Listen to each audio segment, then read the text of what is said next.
হচ্ছে একটা Chinese fantasy cinema সম্পর্কে। আর এই সিনেমাতে আমরা দেখবো হচ্ছে পৃথিবীর সবচেয়ে শক্তিশালী একটা তরল সম্পর্কে, এবং এই তরলটি কিন্তু পৃথিবীর ভবিষ্যৎ নির্ধারণ করতে পারে। মানে এই তরল যার কাছে থাকবে সে পৃথিবীর সবচেয়ে বেশি শক্তিশালী মানুষ হয়ে যাবে বা শক্তিশালী এন্টিটি হয়ে যাবে। তবে এই তরল পেতে মরিয়া হয়ে এর পেছনে ছোটে অনেক মানুষ। তো এই তরলের পেছনে কিছু ভালো মানুষের পেছনে ছুটছিল রক্ষা করার জন্য, আর কিছু খারাপ শক্তি বা দুষ্ট মানুষের পেছনে ছুটছিল ক্ষমতা পাওয়ার জন্য। আর এই কারণে ওই তরলটি কোন একটা চাইনিজ গড ভেঙে টুকরো টুকরো করে পৃথিবীর বিভিন্ন স্থানে বিভিন্ন শেপে লুকিয়ে রাখে, যাতে এই তরলটা কেউ এক জায়গায় না করতে পারে এবং ব্যবহার না করতে পারে এবং পৃথিবীকে ধ্বংসের হাত থেকে বাঁচানো যায়। তো এখানে আমাদের মনে একটা প্রশ্ন আসে, এই তরলকে আদৌ শেষ পর্যন্ত কেউ খুঁজে পাবে? আর যদি পেয়েও যায় তাহলে সেটা কোন কাজে ব্যবহার করবে? নাকি তরলটা শয়তানের হাতে পড়ে যাবে এবং এই পৃথিবীকে ধ্বংস করে দেবে? তো এ নিয়ে এগিয়ে যাবে এই সিনেমাটার কাহিনী। তবে তার আগে ছোট্ট একটা ব্রেক রয়েছে, তুমি চাইলে ব্রেকটা স্কিপ করে মূল ভিডিওতে যেতে পারো। আমি ডিসক্রিপশনে ডোরেশন দিয়ে দিয়েছি, তোমাকে ব্রেক দেখার প্রয়োজন পড়বে না। ডিসক্রিপশনে ক্লিক করে সরাসরি মূল ভিডিওতে চলে যাও। Dharavi is one of the world's most heavily populated communities that plunges into utter darkness every day. But is here to change that. We brought solar lamps to over 1,000 people across Dharavi, making a promise of a better life and better tomorrow for these people.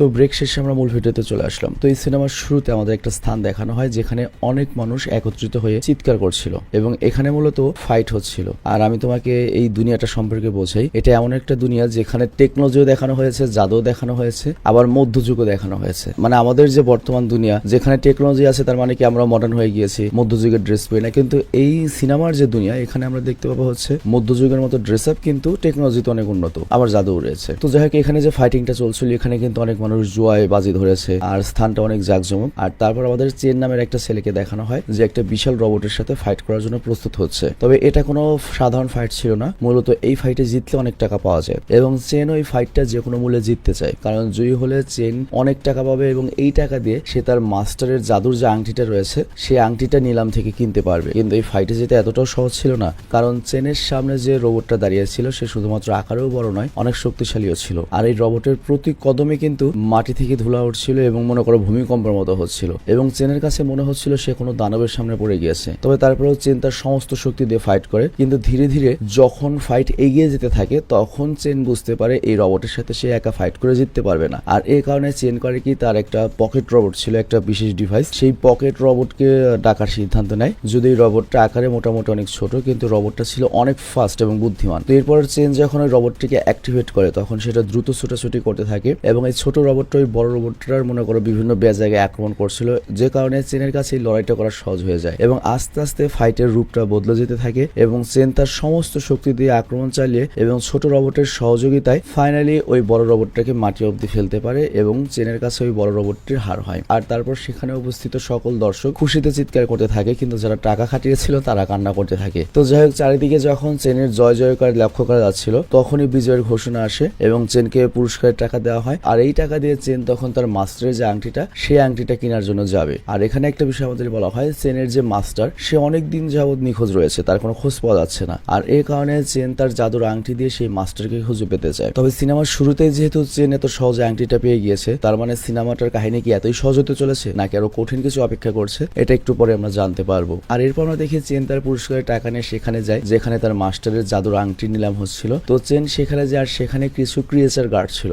যারা দেখতে বেশ অদ্ভুত, মানে ব্যাঙের মতো চেহারা দেখতে পাচ্ছে এবং তারা চেনকে আটকে দেয়, কারণ এখানে শুধুমাত্র তারাই প্রবেশ করতে পারবে যাদের কাছে এন্ট্রি পাস রয়েছে। তো চেন কিছু সময়ের জন্য ঘাবড়ে যায়, বাট তখনই তার মনে পড়ে যে না, আমার কাছে তো এন্ট্রি পাস রয়েছে। আর তখনই সে দ্রুতকারী ব্যাগ থেকে এন্ট্রি পাস বের করে গার্ডকে দেখায়। তবে তারপরে অন্যান্য যে গার্ডরা ছিল তারা চেনের দিকে একটা চোর মনে করে তাকিয়ে থাকে। যাই হোক, ফাইনালি চেন ভেতরে প্রবেশ করার অনুমতি পায়। আর আমরা দেখতে পাই ভেতরের পরিবেশটা অনেক ভিন্ন ছিল, চারিদিকে বিভিন্ন ধরনের মানুষদেরকে দেখা যায়, মানুষরূপী মেয়ে ছিল এবং সেখানে অনেক ধরনের ব্যবসা ছিল, পার্টি ছিল এবং পুরো জায়গাটাই রহস্যময় এবং অনেক সুন্দর। আর তারপর যখন নিলাম শুরু হয় তখন আমরা দেখতে পাই সবার ধ্যান ছিল ওই জাদুর আংটির দিকে, যেটা একটা ডিমের আকৃতির মতো একটা জিনিসের মধ্যে রাখা ছিল। তো ওই ডিমটা যখন স্টেজে আসে তখন সেখানে ভিড় বাড়তে থাকে, কারণ এই আংটিটা পাওয়ার জন্য এখানে অনেক মানুষ এসেছে এবং সবাই এই আংটিটা পেতে মরিয়া। তো এখানে ভিন্ন ভিন্ন দাম হাঁকা হয়, শুরুতে কেউ অল্প দাম বললেও আস্তে আস্তে নিলাম যখন সামনে এগিয়ে যায় তখন প্রতিযোগিতা বাড়তে থাকে এবং এখানে লক্ষ্য চেন সব থেকে বেশি দাম বলছিল আর তার দৃষ্টি শুধুমাত্র আংটির দিকেই ছিল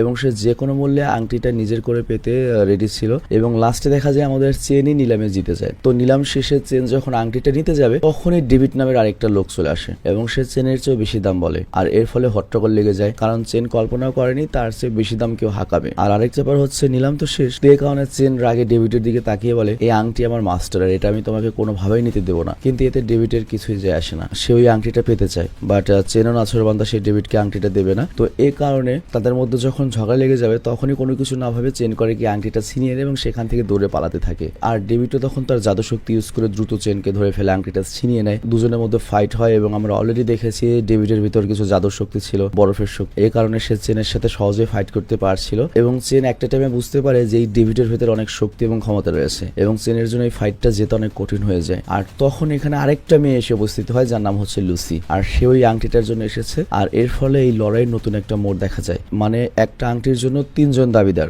ব্যাপারটা অনেকটা এমন হয়ে যায় বিধি তুমি বলে দাও আমি কার, তিনটা পুরুষ একই মনের অধিকার, ব্যাপারটা এরকম। তো তিনজনের মধ্যে ফাইট শুরু হয়ে যায়, কেউ আংটি ছেড়ে পেছনে যাওয়ার মতো পাত্র নয়। আর তখনই সেখানে আরো কিছু লোক আসে আর তারাও এই আংটিটা পেতে চায়, কিন্তু এই লড়াইয়ের মাঝে চেন কোন রকমের আংটিটা তার কাছে বাগিয়ে নেয়। কিন্তু কিছু করার আগে নতুন আরেকটা বিপদ চলে আসে, আরো একটা গ্যাং এখানে চলে আসে আর সেই গ্যাং এর লিডার এই জাদুর আংটিটা যে কোনো রকমের পেতে চায়। আর সে করে একটা ছোট গ্যাজেট বের করে সেগুলো ছুঁড়ে ফেলে অনেকটা বোমের মতো, কিন্তু এই বোমগুলো মাটিতে পড়লে ব্লাস্ট হয় না, উল্টো কি হয় সেখান থেকে এক ধরনের গাছ বের হয় এবং ওই গাছগুলোর মোটা মোটা শাখা চারদিকে ছড়িয়ে যেতে থাকে এবং সেখানে থাকা মানুষদেরকে ধরে ধরে চাপে মারতে থাকে। সবাইকে মারছে ঠিক আছে, কিন্তু যখন সুন্দরী সুন্দরী মেয়েদেরকে মারা হয় বিষয়টা অনেক কষ্টজনক ছিল। আমি পরিচালককে অবশ্যই বলবো যে এখানে আপনি কাজটা ভালো করেননি।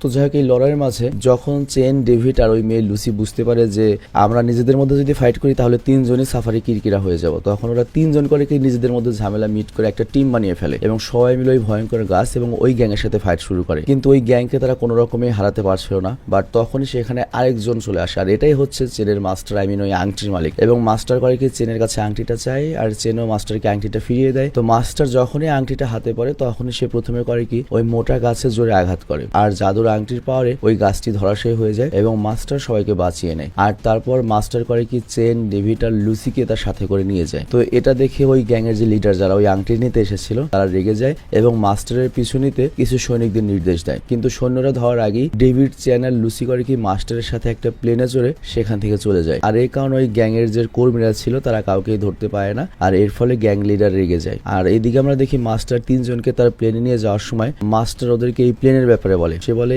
এই প্লেনটা জাদুবিদ্যার মাধ্যমে বানানো হয়েছে। আর তারপর সে ওদেরকে জিজ্ঞাসা করে তোমরা তিনজনকে আর এই আংটির পেছনে পড়ে রয়েছে কেন। বাট এই কথা শুনে চেন নিরাশ হয়ে যায়, কারণ তার মাস্টার তার শিষ্যকে চিনতে পারছে না। বাট ওই মুহূর্তে লুসি বলে ওঠে আমার মাস্টার বা আমার বস এই আংটিটা চায়, কিন্তু যখন থেকে সে খুঁজছে তাকে আর পাওয়া যাচ্ছে না। তো এখানে আমরা অবাক হয়ে যাই, চেনেরও মাস্টার, লুসিরও মাস্টার, সবার মাস্টারই চায়। আর এটার উত্তর আমরা একটু পরে পেয়ে যাব। আর লুসি তখন মাস্টারের কাছে উল্টো প্রশ্ন করে আপনি আমার মাস্টারের সাথে কি করেছেন, আপনার সাথে কি আমার মাস্টারের কোনো সমস্যা আছে? মাস্টার তখন গভীর কণ্ঠে বলে দেখো, প্রথমত আমি তোমাকেও চিনি না, তোমার মাস্টারকেও চিনি না, তো তোমার মাস্টারের সাথে আমি কি করতে পারি? আর পরের দৃশ্যে আমরা দেখি চেন করে কি মাস্টারকে একটা টয় বয়ের দেখায় এবং বলে আপনি আমাকে বলেছিলেন যখন এই টয় বয়টা আমি চালানো শিখবো তখন আমাকে আপনি শিষ্য বানাবেন। বাট মাস্টার কিছু সময় ভাবে এবং বলে এরকম কিছু তো আমার মনে নেই এবং আমি তো তোমাকে চিনি না। আর তারপর মাস্টার সবাইকে খেতে ডাকে আর খাবারের সময় মাস্টার সবাইকে এই প্লেনের মালিকের সাথে দেখা করিয়ে দেয় যে কিনা ছিল একটা পান্ডা, তবে এটা কোনো সাধারণ পান্ডা ছিল না, সে মানুষের মতো কথা বলতে এবং শুনতে পারতো। আর তখন ওদের প্লেনের পেছনে আরেকটা ফাইটার প্লেন দেখা যায়, মানে জাদুর প্লেন, এবং এই প্লেনটা ওদেরকে ফলো করছিল।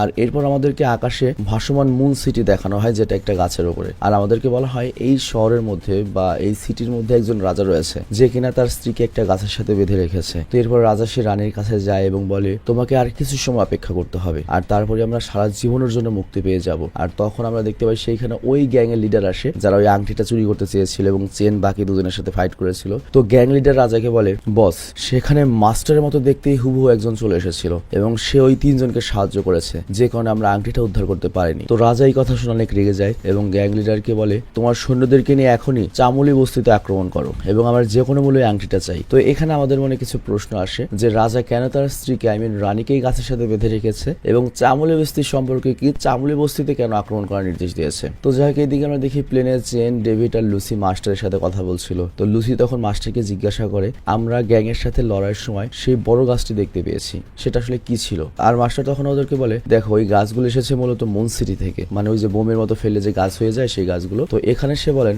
ওই মুন সিটির শহরে রাক্ষসরা হামলা করেছিল, বাট তখন ওই শহরের যে রাজা ছিল সে তরলের মাধ্যমে সে যুদ্ধে জয়লাভ করে, কিন্তু দেবতা ওই তরলের শক্তিকে অনেক ক্ষতিকর ভেবে নেয় আর এর কারণে সে ওই তরলটিকে 4 টুকরা করে এবং ভিন্ন ভিন্ন স্থানে লুকিয়ে রাখে। আর এর ফলে যেটা হয় ওই রাজা দুর্বল হয়ে যায় এবং রাক্ষসরা যখন আবার আক্রমণ করার জন্য আসে সে রাক্ষসের রাজার সাথে একটা চুক্তি করে এবং ওই চুক্তি অনুযায়ী সে ওই রাজাকে একটা বিশেষ ধরনের গাছ দেয় যেটা ওই রাজাকে সাহায্য করবে, কিন্তু এসবের বিনিময়ে ওই রাজাকে সেই তরোয়াল খুঁজে আনতে হবে, কারণ ওই পাতালের রাক্ষসের রাজাকে শুধুমাত্র ওই তরোয়াল দিয়ে মারা পসিবল। আর এই কারণে সে রাজার সাথে একটা চুক্তিতে আসে যে কোনো মূল্যে ওই রাজা তাকে তরোয়াল এনে দেবে আর সে পর্যন্ত ওই রাজাকে এই রাক্ষস হেল্প করবে, তার জাদু দিয়ে হেল্প করবে, প্লাস তার রাজ্য আক্রমণ করবে না। আর তার সাথে মাস্টার এটাও বলে আমার হাতের এই আংটিটা যে দেখতে পাচ্ছ এই আংটিটা হচ্ছে ওই তরলের 4 টুকরার মধ্যে একটা টুকরা, আর বাকি 3টা অংশ পৃথিবীর বিভিন্ন জায়গায় লুকিয়ে রাখা হয়েছে। তবে আমার জানা মতে একটা অংশ রয়েছে হচ্ছে মাটির নিচে, যেটা প্রতি 6 বছরে একবার খোলে, আর সেই দিনটা হচ্ছে আগামীকাল। আর কোন জায়গায় ওই দরজা রয়েছে সেই স্থানের নকশা আমি প্লেনের মধ্যে রেখে দিয়েছি, তো তোমরা 3জন গিয়ে ওই নকশাটা নিয়ে আসো। তো এরপর ওই 3জন গিয়ে নকশা বোঝার চেষ্টা করে, বাট তখনই সেই রাজার সৈন্যরা যে আর কি ওই রাক্ষসদের সাথে চুক্তি করেছে সে করে কি তার সৈন্যবল নিয়ে এসে জাহাজে হামলা করে দেয়। তো এখানে রাজার মাস্টারের লড়াই হয়, কিন্তু ওই সময় বাকি যে 3জন ওরা তো প্লেনের বেসমেন্টে ছিল, আর এইদিকে আমরা দেখি রাজার সৈন্যরা মাস্টারকে রেখে বাকি 3জনকে খুঁজতে বেসমেন্টে চলে আসে, কিন্তু তখন আমরা দেখতে পাই ডেভিড করে কি তার শক্তির মাধ্যমে নকশার ভেতরে চলে যায়। তো যাই হোক নকশার ভেতরে যাওয়ার পরে ডেভিড একটা সুন্দরী মেয়ে দেখে, আর মেয়েটি তাকে বলেছিল এখানে মাস্টার ছাড়া তো আর কেউ আসার কথা নয়, তুমি এই জায়গাটা কিভাবে চিনলে? ডেভিড তখন বলে আমাকে মাস্টারই পাঠিয়েছে। তো এরপর ওই সুন্দরী মেয়েটি করে কি ডেভিডের সাথে নকশার বাইরে চলে আসে, আর এইদিকে আমরা দেখি লুসিয়ার চেন আগে থেকেই তো রাজার লোকদের সাথে মোকাবেলা করছিল, আর ডেভিড আর ওই মেয়েটাও তখন করে কি ওই শত্রুদের সাথে মোকাবেলা করে এবং নিজের শক্তি প্রয়োগ করে ডেভিড সকল শত্রুদের হারিয়ে দেয়। আর অন্যদিকে রাজা মাস্টারকে বলে আসল মাস্টার তো আমার কাছে রয়েছে যাকে আমি পুরো বশ করে রেখেছি, কিন্তু তুমি কই থেকে আসলে? তোমাকে কি তাহলে মাস্টার কোনো ক্লোন বানিয়ে রেখেছে যাতে সে ওই তরলটা রক্ষা করতে পারে? আর এই কথা বলার পরে রাজা করে কি মাস্টারকে ধরে নিয়ে প্লেন থেকে লাফ দিয়ে দেয়, আর এটা দেখে পান্ডা করে কি মাস্টারকে বাঁচানোর জন্য প্লেনটা নিচের দিকে নামিয়ে নেয়, বাট ঠিক ওই সময় ওদের প্লেন পেছন থেকে আসা একটা প্লেনের সাথে ধাক্কা খেতে লাগে এবং ধাক্কা খেয়েও যায়, আর ধাক্কা লাগার কারণে পান্ডা তার প্লেনের কন্ট্রোল হারিয়ে ফেলে এবং নিচে পড়ে যেতে থাকে। আর এটা দেখার পরে নকশা থেকে বের হওয়া সেই সুন্দরী মেয়ে তার পাওয়ার দিয়ে প্লেন নিচে পড়ে যাওয়ার হাত থেকে আটকায়, আর এর ফলে যেটা হয় প্লেন নিয়ে তারা একটা সুন্দর স্থানে চলে আসে। আর তারপর পান্ডা করে কি তার প্লেন ঠিক করার কাজে লেগে পড়ে। আর এরপর ডেভিড মেয়েটাকে জিজ্ঞাসা করে তুমি কি, আর ওই পাতালে যে একটা তরলের টুকরা থাকার কথা ছিল সেটা কোথায়? মেয়েটি বলে এই ব্যাপারে আমি তোমাকে পরে বলবো, উপযুক্ত সময়ে বলবো, কারণ এখনো আমাদের আরো 2টো তরলের টুকরা খুঁজে আনতে হবে। মানে ওই কথায় বুঝতে পারছো, তার মানে আংটি এবং আরো একটা টুকরা ধরো আছে ওদের কাছে, আর আমাদের আরো একটা টুকরা উদ্ধার করার জন্য পাতালে যেতে হবে। তো এটা শুনে ডেভিড রাজি হয়ে যায় এবং আরো 2জন রাজি হয়। আর এইদিকে রাজা প্রাসাদে বন্ধ করে রাখা মাস্টারের কাছে যায়, মানে অরিজিনাল মাস্টারের কাছে, এবং তাকে তরলের টুকরা খোঁজার জন্য নির্দেশ দেয়, মানে সেই পাতাল থেকে তরলের টুকরা টানার নির্দেশ দেয়। এবং রাজা এর সাথে আরো বলে যে পাতাল থেকে তুমি তরলের টুকরা অবশ্যই ফিরে নিয়ে আসবে এবং ওই 3জনকে মেরে ফেলবে। তো এখানে আমরা তো জানি রাজা তো তার জাদুর মাধ্যমে মাস্টারকে বশ করে রেখেছে, আর এই কারণে এই মাস্টার মূলত যে আর কি রাজার শত্রু ছিল সে নিজে এখন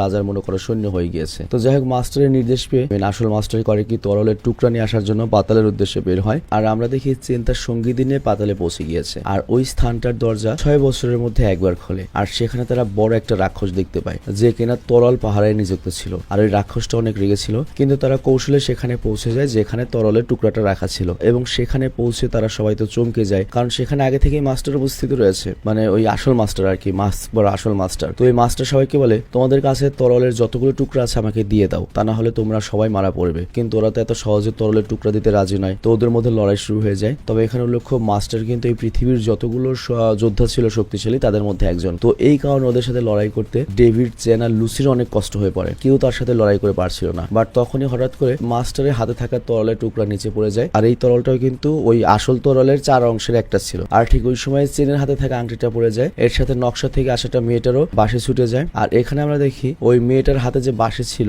মানে এখানে পাওয়া গেছে এই 3টা জিনিস একত্র হয়ে মিলে একটা তরলের রূপ নেয়। তো এটা দেখার পরে চেন কোনো কথা না বলে সোজাই তরল হাতে নিয়ে নেয় এবং মাস্টারের উপর হামলা করে। তবে মাস্টার এই তরলের মোকাবেলা করতে পারে না, আর এই তরলের আক্রমণের ফলে মাস্টারের উপর রাজার যে বশীকরণ ছিল সেটা কেটে যায় এবং মাস্টার পুরোপুরি হুঁশে চলে আসে। তবে মাস্টার ততক্ষণে খুব বাজে একটা আঘাত পেয়েছে এবং সে হয়তো মারা যাবে, আর মারা যাওয়ার আগে সে সবাইকে বলে যে এই তরল কিন্তু এখনো ফুলফিল হয়নি, মাত্র 3টা টুকরা রয়েছে, যার জন্য এই তরলটি সম্পূর্ণভাবে শক্তিশালী হয়নি। তো এখনো তোমাদের তরলের আরো একটা অংশ খুঁজতে হবে, তাহলেই ওই শয়তান রাজা এবং ওই রাক্ষসের যে লিডার যার সাথে রাজা চুক্তি করেছে তাকে মারতে পারবে। এবং অলরেডি রাজা কিন্তু চামড়ির বস্তিতে হামলা করার অর্ডার দিয়েছে, সবাইকে মেরে ফেলা হবে ওই বস্তির, তো তোমরা গিয়ে ওদেরকে বাঁচাও। ওদের প্ল্যান হচ্ছে রাজা প্রথমে চামড়ি বস্তিতে হামলা করবে আর ওই সুযোগে শয়তান আবার অন্যান্য সাইডে হামলা করে বসবে। আর তোমরা অবশ্যই কিন্তু রাজার যে স্ত্রী রয়েছে তাকে কিন্তু গাছ থেকে মুক্ত করবে, এবং রানী মুক্ত হলেই কিন্তু তোমরা এই গাছের অভিশাপ, এই রাক্ষসের অভিশাপ থেকে মুক্তি পাবে, তোমাদের এই পৃথিবী মুক্তি পাবে, আর ওই শয়তানটিও মারা যাবে। আর এখানে একটা বিষয় উল্লেখ্য, আমাদের যে এখানে চেন রয়েছে, চেন কিন্তু নিজেকে পরিচয় দিয়েছিল প্রথম থেকেই যে সে মাস্টারের একজন সাগরেদ, কিন্তু অ্যাকচুয়ালি মাস্টারের সাগরেদ ছিল না, মাস্টার ওকে চিনতো না, কিন্তু ও মাস্টারকে চিনতো আর কি, ওই হিসেবে সাগরেদ ছিল। ওর জাস্ট ইচ্ছা ছিল মাস্টারের কাছ থেকে শিষ্যত্ব গ্রহণ করবে। তো আজকে যখন মাস্টার এই কথা জানতে পারে, সে আমাদের চেনকে শিষ্য হিসেবে মেনে নেয় এবং ওকে ওই তরল চালানোর অনুমতিও দিয়ে দেয়। আর এটা শুনে চেন অনেক খুশি হয়। আবার ওদিকে পাতালের দরজা বন্ধ হওয়ার সময় হয়ে গিয়েছে, তো মাস্টার ওদের সবাইকে তাড়াতাড়ি এখান থেকে বের হয়ে যেতে বলে। আর মাস্টারকে ওরা যখন নিয়ে যেতে চায়, মাস্টার বলে না, আমি মারা পড়বো, তোমরা তাড়াতাড়ি চলে যাও। তো যাই হোক, এরপর সবাই পানিপথ দিয়ে পাতাল থেকে বের হয়ে আসে, আর তখন পান্ডাও তার প্লেন নিয়ে এখানে চলে আসে। তো এরপর তারা সবাই প্লেনে বসে মুন সিটিতে হামলার পরিকল্পনা করে, যেখানে রাজা রয়েছে, এবং তারা পুরো নিশ্চিত যে আজকে রাতেই রাজা এবং ওই শয়তানের মিটিং হবে মুন সিটিতে। মানে আজকে চামলি বস্তিতে হামলা হবে, আবার শয়তান করবে কি তার লোকজন নিয়ে আরেক সাইডে যাবে। তো যাই হোক, যেই কথা সেই কাজ আমরা দেখতে পাই। রাজা কিন্তু তার গ্যাং লিডারকে, তার সৈন্যদেরকে পাঠিয়ে দেয় চামলি বস্তিতে হামলা করার জন্য, আমি নির্দেশ দিয়ে দেয়। তো গ্যাং লিডার তখন রাজাকে বলে, মহারাজা, মাস্টার কিন্তু এখনো পাতাল থেকে ফিরে আসেনি। তো এই কথা শুনে রাজা রেগে যায় এবং বলে, আমি সব জানি, তুমি শুধু তাই করো যেটা আমি বলছি। মানে রাজাও জানে যে মাস্টার মারা গিয়েছে। আর অন্যদিকে ডেভিড এবং চ্যান তার পুরো টিম নিয়ে মুন সিটিতে পৌঁছে যায়, কিন্তু সেখানে কেউ ছিল না। মানে হয়তো সকল সৈন্যরা হামলা করতে গিয়েছে চামলি বস্তিতে, তবে তারপরে ওরা করে কি রাজপ্রাসাদে চলে যায় এবং সেখানে গিয়ে হামলা করে। কিন্তু রাজা তো আগে থেকে রেডি হয়ে ওদের জন্য অপেক্ষায় ছিল, আর এই কারণে রাজা তার সম্পূর্ণ শক্তি দিয়ে ওদের মোকাবেলা করে। আবার ওইদিকে চামলি বস্তিতে রাজার সৈন্যরা প্লেন দিয়ে হামলা চালাতে থাকে, যে কারণে মাটিতে বড় বড় শয়তানি গাছ জন্মাতে থাকে এবং এই শয়তানি গাছগুলোর শিকড় বস্তির নিরীহ মানুষদের মারতে থাকে। আর মানুষ তখন বাঁচার জন্য যথাসম্ভব লুকানোর চেষ্টা করে, কিন্তু ওই শিকড় ওদেরকে সেখান থেকে খুঁজে বের করে এবং ওদেরকে মেরে ফেলা শুরু করে। আর এইদিকে আমরা দেখি ডেভিড, চেন এবং লুসি, মানে বাকি টিমরা রাজার সাথে লড়াই করছিল, কিন্তু তখনই জাদুর গাছের কিছু শিকড় বের হয়ে রাজাকে উল্টো আক্রমণ করে এবং গাছের সাথে বেঁধে রাখা রাজকুমারের মুখ থেকে শয়তান বের হয়ে আসে তখন। আর এরপর শয়তান হাসতে হাসতে বলে, তোদের কারোই আমার আর দরকার নেই, মানে রাজাকেও দরকার নেই। আমার পৃথিবীতে আসার জন্য, মানে পাতাল থেকে পৃথিবীতে আসার জন্য যা যা করার দরকার ছিল তোরা তা করে দিয়েছিস। আর তোরা কি মনে করছিস সেই তরাল দিয়ে আমাকে মেরে ফেলবি? তোরা আমার কিছুই করতে পারবি না। আর এটা বলে সে তরালটা ভেঙে দেয়। আর এটা দেখে নকশা থেকে আসা মেয়েটি সামনে এগিয়ে যায় এবং শয়তানকে বলে, আমি তো তোর আশাতেই ছিলাম যে কখন তুই পাতাল থেকে আমার সামনে আসবি। আর এটা বলার সাথে সাথে ওই মেয়েটা করে কি, ওর পাওয়ার দিয়ে ওই তরাল যে ভেঙে গিয়েছে, যেটা দিয়ে আর কি ওই শয়তান বা পাতালের রাজাকে মারা যাবে, সেটা জোড়া লাগিয়ে দেয় এবং সে নিজেও ভ্যানিশ হয়ে যেতে লাগে। তো এখানে সবাই বুঝতে পারে ওই তরলের যে 4টা অংশ ছিল, যেটা পেলে সবচেয়ে বেশি শক্তিশালী হয়ে যাবে ওই তরল, সেই লাস্ট অংশটা হচ্ছে ওই মেয়েটা নিজেই, এবং এটাই তরলের সবচেয়ে শক্তিশালী অংশ। তো এই দৃশ্য দেখে ডেভিড তো অনেক কষ্ট পায় এবং সে মেয়েটাকে এটা করতে বারণ করে, কারণ ডেভিড এই সময়ের মধ্যে মেয়েটিকে অলরেডি ভালোবেসে ফেলেছে, সেই মেয়েটিকে হারাতে চায় না। কিন্তু মেয়েটি ডেভিডকে ভরসা দিয়ে বলে, তুমি চিন্তা করো না, আমি সব সময় তোমার সাথে থাকবো, কিন্তু এই শয়তানকে শেষ করা অনেক বেশি জরুরি। আর ওর অপেক্ষাতেই তো আমি এতদিন ছিলাম যে কবে ও দুনিয়াতে আসবে, আমার সামনে পড়বে, আমি ওকে মারবো। আর এর জন্য আমি আগেই তরলটার সাথে এক জায়গায় হয়নি, যাতে ও সাহস করে দুনিয়াতে আসে, এবং এই রাজাকেও আমি এই জন্য আটকাইনি। আর এতটুকু বলার পরে মেয়েটা করে কি, এই তরলের পুরো অংশটা পূরণ করে এবং সম্পূর্ণ তরলে পরিণত হয়। আর ডেভিড তখন দ্রুত সেই তরল হাতে নিয়ে সেই শয়তানের উপর হামলা করে, কিন্তু গাছের জাদুর শিকড়গুলো অনেক বেশি শক্তিশালী ছিল, আর এই কারণে শিকড় বের হয়ে সবাইকে পেঁচিয়ে ধরে। কিন্তু তারপরেও ডেভিড তার সমস্ত শক্তি দিয়ে হামলা করে। তবে তারপর আমরা দেখতে পাই ওই শয়তানি গাছের সাথে এবং শেকড়ের সাথে, শয়তানের সাথে